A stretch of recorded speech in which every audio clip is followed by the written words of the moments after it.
Hermanos y amigos, Dios les bendiga grandemente. Seguimos en el estudio de Apocalipsis, capítulo 2, versículo 15. Y vamos en el estudio 10. Para la gloria de Dios vamos a leer esta palabra. Dice: y también tiene los que retienen la doctrina de los nicolaitas, los que yo también aborrezco. Miramos aquí que en Éfesos el Señor alaba a la iglesia porque aborrece la doctrina de los nicolaitas. Entonces estaríamos mirando para poder saber qué es la doctrina de los nicolaitas. Vamos a mirar la palabra nicolaita o Nicolás. Esta palabra es compuesta, se compone por dos vocablos que vamos a mirar su significado para entender qué es la doctrina de los nicolaitas y por qué el Señor la aborrece tanto, ¿sí? Entonces miramos primero la palabra Nico, que significa dominio o conquista sobre otros. ¿Cómo es? Significa dominio o conquista sobre otros. Y Laos o Nicolaus, Laos, que significa pueblo, gente común. Entonces podemos decir aquí que la palabra, entonces es una palabra compuesta que significaría entonces que los nicolaitas o Nicolaos significa dominio sobre el pueblo. Esta es la doctrina que el Señor tanto aborrece, el dominio sobre el pueblo de Dios. Entonces vamos a mirar entonces en qué consiste esa doctrina. Dice: la obra de la doctrina de los nicolaitas consiste en jerarquizar la iglesia, destruyendo el armazón original, la teocracia, para levantar una piramidal. Esta es la obra de la doctrina que tanto aborrece el Señor. Vamos a mirar dos ejemplos del Antiguo Testamento para entender qué es lo que el Señor aborrece, ¿sí? Miremos esa parte de la Torre de Babel, ¿cierto? Donde dice que Nimrod, más atrasito, eso está en el capítulo de Génesis, capítulo 11, y el 10 está donde la Biblia dice que él es el rey de Babel. Entonces Nimrod lo que hace es, dice la Biblia, que es un poderoso cazador delante de Jehová. Quiere decir, compite con el Señor para conquistar al pueblo. Y lo conquista. Y lo hace hacer una pirámide. ¿Sí? Lo hace una pirámide para llegar al cielo. Ustedes conocen el resultado, qué pasó, qué sucedió. A Dios no le gustó eso, porque Él se había hecho rey del pueblo, Señor del pueblo, y le había hecho hacer un asunto de pirámides para llegar al cielo. Tremendo el asunto, ¿cierto? El pueblo se dejó engañar en esos días. ¿Por qué? Porque Dios lo tenía sueltecito con su profeta, con su hombre de Dios, pero no. Ellos se dejaron conquistar por este hombre. Por eso dice que es un dominio sobre un pueblo. Nicolaita significa dominio sobre el pueblo. Entonces miramos también en el tiempo de Samuel, ¿cierto? Dios lo tenía suelto al pueblo, le había puesto un hombre de Dios que se llamaba Samuel, que no se le comía ni una ovejita, lo dice la Biblia, que no les exigía mayor cosa, y que era un hombre fiel delante del Señor, un hombre que lo que decía se cumplía, ¿sí? No había tacha en él. Ojalá haya bastantes así profetas como hoy en día, porque tristemente uno ve que la gente habla y dice no se cumple, eso sale con otra desfachatez. Pero este profeta era especialmente muy fiel delante del Señor y era teocrático, como dice la Biblia. El Señor era el que los estaba guiando a este pueblo. Pero este pueblo, ¿qué quiso? Ser mundano, comenzar a tener esa doctrina como la tenía el mundo, una doctrina piramidal. Es decir, con un rey y un hombre que lo dirigiera. Entonces el pueblo cometió el error de exigirle, ¿sí?, a Samuel, a despreciar el ministerio de Samuel porque querían rey. Y el Señor le dijo lo que el rey podía hacer y todas las calamidades. Por eso al pueblo de Israel le fue tan mal con los reyes. Aún los que buscaban a Dios, siempre hubo sus fallas en contra del pueblo, y por eso, porque ellos decidieron tener una forma mundana y no una forma teocrática, que el Señor mismo los enseñara y Él mismo los dirigiera con sus hombres, con los que le había puesto. Entonces miramos aquí esto. Vemos en el Nuevo Testamento esa ansia de dominio, esa ansia de dominar. Dice que de Mateo capítulo 20, versículo 20 y 28, voy a parafrasear una parte. Dice la Biblia que se acercó la madre de los hijos de Zebedeo. Esto significaba que era Juan y Santiago. Son los dos que son los hijos de Zebedeo. Ellos vienen con la madre teniendo una petición. Tenían ansia de poder, de dominar, de tener primero los lugares. Y aprovechaban la amistad de la madre de estos jóvenes para que a ver si tenía influencia sobre el Señor, sobre esta decisión. Ella le dice que uno se siente a la derecha, otro a la izquierda. Ellos comenzaban el ministerio pensando en dominar un pueblo, en tener dominio sobre un pueblo. Entonces ya estaban comenzando en pensar en posiciones, ¿sí?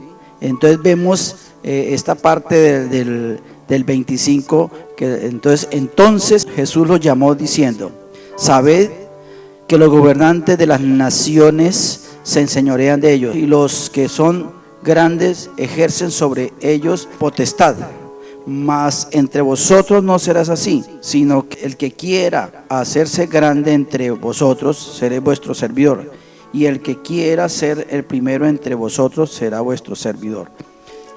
Como el Hijo del Hombre no vino para ser servido, sino para servir y para dar la vida en rescate de muchos. Entonces aquí el Señor les dice algo precioso, ¿cierto? Le dice: mire, las naciones tienen sus reyes y ellos se señorean de los pueblos. Ellos, los que mandan, ponen sus leyes, hacen como quieren, ¿sí? Pero dice: entre vosotros no será así. Esta es la estructura original, o lo que llaman la teocracia. Es que no será así, ¿sí? Porque el que quiera ser mayor debe ser servidor de todos. Por lo regular, el que quiere ser mayor siempre quiere es dominar un pueblo, tener que el pueblo le rinda venia, o le rinda, digámoslo así, respeto y honra y reverencia en todos los asuntos, y que lo traten muy bien, muy excelentemente, de altura. Pero dice la Biblia: no será así entre vosotros.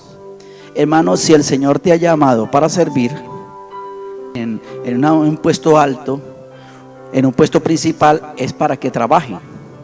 Si el Señor me ha llamado como pastor, es para que trabaje a favor de la iglesia. Así como el Señor dio su vida, nosotros debemos dar la vida por la iglesia también, hermano. No comenzar a pensar en, como dicen, hacer como los gobernantes de la tierra, hacer Señor, o practicar esa doctrina de Minrón, ¿sí? Dominar sobre un pueblo, tener dominio, tener control de un pueblo. Entonces esa es una doctrina que el Señor aborrece, y muchos ministros, mucho hombre puesto en eminencia aman esta doctrina, que el pueblo le rinda honores, que el pueblo le dé venia, como se dicen. Entonces vemos este asunto, y quiero mirar otro pasaje. Había una disputa entre los discípulos, ese deseo, esa cosa mundana que había en su corazón, de quién iba a ser el mayor. Entonces había una discusión entre ellos mientras caminaban. Ellos discutían, y el Señor, que sabía todo, entonces les pregunta en San Marcos capítulo 9 versículo 33, y les dice así: y llegó a Capernaum, y cuando estuvo en casa les preguntó: ¿qué disputaban entre vosotros en el camino? Mas ellos cayeron porque en el camino habían disputado entre sí quién debía de ser el mayor. Entonces se llamó a los 12 y les dijo: si alguno quiere el primero, será el postrero entre todos y el servidor de todos. Vemos aquí ese deseo de los discípulos que tenían, y había una lucha por el poder. Una lucha por el poder entre sus discípulos. Algo, como se dicen, estaban impregnados de la doctrina de los nicolaitas o la de este mundo. Entonces ellos, me imagino, estaban atrás, discutían el asunto, pero el Señor lo sabía todo y les pregunta, eso se callan, y el Señor deja escrito que era lo que ellos disputaban, ¿cierto? ¿Quién había de ser el mayor? ¿Quién debía gobernar a los otros? Esa era la discusión que había. ¿Quién debía gobernar a los demás? Uno de los 11 debía ser el mayor, el que debía gobernar a los demás. Hermano, y el Señor les dice, los llama y les dice a los discípulos: mire, el que yo elija por mayor, o el que quiera ser mayor, debe ser servidor de todos, o postrero de todos, el último. Pero no es así. Hoy en día, es muy triste hoy en día eso.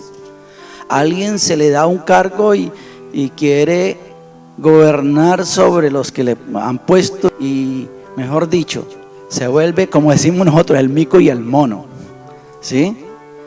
Y exige, patalea, porque él es el que manda, él es el que, como quien dice, le fue dado la autoridad. Pero la autoridad se le fue dado fue para que trabaje más. Para que trabajen más, hermano. Para que sea el último, no el primero. Porque así es la forma teocrática del Señor. Que el hombre y la mujer que Dios ponga no es para que mangonee la iglesia, no para que mangonee a sus siervos, no para que mangonee a los que están a su cargo, sino para que trabaje más, para que se esfuerce más, hermano. Y tristemente hoy no es así, hermano. El apóstol Pablo dio un ejemplazo de eso, hermano. Un hombre que derramó su vida en oración, en ayunos, en trabajos, en angustias, en trabajo mucho más que todos, hermano, por un lado y otro, fundando. Cambio, hoy nuestros líderes tristemente tienen un cargo y es para volverse señores, no para trabajar, no para esforzarse, no para gastar su vida en el ministerio, sino para mejorar su vida. Por eso es que hay el escándalo hoy en día de las iglesias y de las gentes. Mire cómo se enriquecieron, mire cómo viven, mire cómo está aquello, lo otro, y una cosa y la otra. Hermano, quiero mirar un pasaje también sobre lo que la Biblia dice en el Nuevo Testamento. Quiero mirar este pasaje que dice en 1 de Pedro capítulo 5 versículo 3. No va a leerse una parte, usted puede leer el resto. No como teniendo señoríos sobre los que están a vuestro cargo, sino siendo ejemplo de la grey. Vuelvo y leo el pedacito. No como teniendo señorío. Hermano, el Espíritu Santo puso en nuestras manos, hablando de pastores juntamente conmigo, y ministros de jóvenes, los que sean, puso en nuestras manos la grey. Dice muy bien, no va a tener señorío. Hermano, ¿usted está buscando señorío sobre la grey? Sépalo, en su corazón hay la doctrina de Nicolaitas, una doctrina mundana, una doctrina que aborrece el Espíritu de Dios, que aborrece el Señor. Hoy en día veo mucho esto en la iglesia, como la han jerarquizado, tanta revelación que uno oye. Entonces vemos esto hoy en día, que los hombres se señorean de las iglesias, se enriquecen, se vuelven poderosos, señores, y por eso es que la iglesia está tan despelucada, tan pobre, porque como dice la Biblia, le han quitado a la gorda, le han quitado la piel, le han quitado todo, y la iglesia, hermano, empobrecida cada vez más. ¿Por qué? porque estas revelaciones hacen que los hombres, que se hable de ellos, de inmediato se ponen señores, porque como fue así, me dijeron que era así, entonces se vuelven señores. Hermano, de razón uno oye un tal profeta que hay hoy en día, no digo el nombre por evitar problemas, pero ustedes lo identifican. Habla de que es un gran profeta, y todos los profetas, todos los que quieran hablar de parte de Dios, tienen que ir allá a recibir la unción de Él. Si no la reciben, el aceite sagrado que Él tiene, el aceite de la unción de Él, entonces no pueden ministrar, no tienen poder de Dios para ministrar. Y la gente, los ministros de eso, se van a otra parte. Es tristemente que la tumba de Kathryn Kuhlman, este hombre que no tampoco digo quién, se acuesta sobre esta tumba para recibir poder. ¿Cómo la ve? Y así, hermanos, encuentra uno tanta revelación de esta hoy en día, jerarquizando la iglesia, ¿sí? Poniéndole niveles a la iglesia, el primero, el segundo y el tercero, y el pueblo que trabaje como esclavo. Hermano, no puede ser. El Espíritu de Dios da para todos, que le da a uno más, a otro menos, pero le da a todos, hermano. La teocracia es que el Espíritu Santo pone a hombres y mujeres que trabajen, que pone hombres y mujeres que se esfuerzan, que no buscan señorío, no buscan gobernar la iglesia, no buscan gobernar la iglesia, buscan ser hombres siervos, hombres dando su vida por la grey, para que la grey surja, para que la grey se levante, y no siendo señorío de ella. Muchas veces eso es lo que ve uno, los ministros de Dios reclamando respeto y autoridad por ese ministerio, hermano. Y uno los ve, los oye por aquí, por allá, porque son los ungidos, y se hacen tomar ese versículo y dicen: no toquéis a mis ungidos. No se les puede tocar ni con la hoja de un pétamo, no de una hoja de una flor siquiera. Porque qué problemas que hay hoy en día, hermano. No así con el ministerio del Señor Jesús, no así con el ministerio del apóstol Pablo, no así con el ministerio de los apóstoles. ¿Cuándo cambiaron los apóstoles? Cuando dejaron de ser carnales. Cuando ellos eran carnales, cristianos carnales, pensaban en dominar, discutían sobre los primeros puestos, cómo tener dominio sobre otros. Pero cuando ya tuvieron del Espíritu de Dios, fueron llenos del Espíritu Santo, pensaban en servir, en trabajar, en dar a la iglesia, a dar su vida por la iglesia, a dar su vida por otros, no acomodarse, hermano. Así es que es dura esta enseñanza. La había dejado con tiempo, porque buscando al Señor en su presencia para que me diera qué decir de esta enseñanza de los Nicolás. Usted ya la conoce ahora. Si usted la practica, allá usted. Ya usted ya no es, como se dicen, ya no es salvo de que no sabía. No, usted ahora lo sabe, hermano. Mucho ministro, mucho profeta, muchas mujeres y hombres que dicen que hablan de parte del Espíritu Santo, que hablan de parte de Dios, ese día estarán delante del Señor y dirán: en tu nombre hicimos, en tu nombre profetizamos, en tu nombre hicimos. Y dice: no los conozco. ¿Sabe por qué no los conoce? Porque Dios los puso en un puesto y practicaron la doctrina de los nicolaitas. Óigalo bien, practicaron la doctrina de los ¿qué? Nicolaitas. Y por eso el Señor los aborrece, por eso el Señor no los conoce, aunque hagan el ministerio. Dios les bendiga grandemente.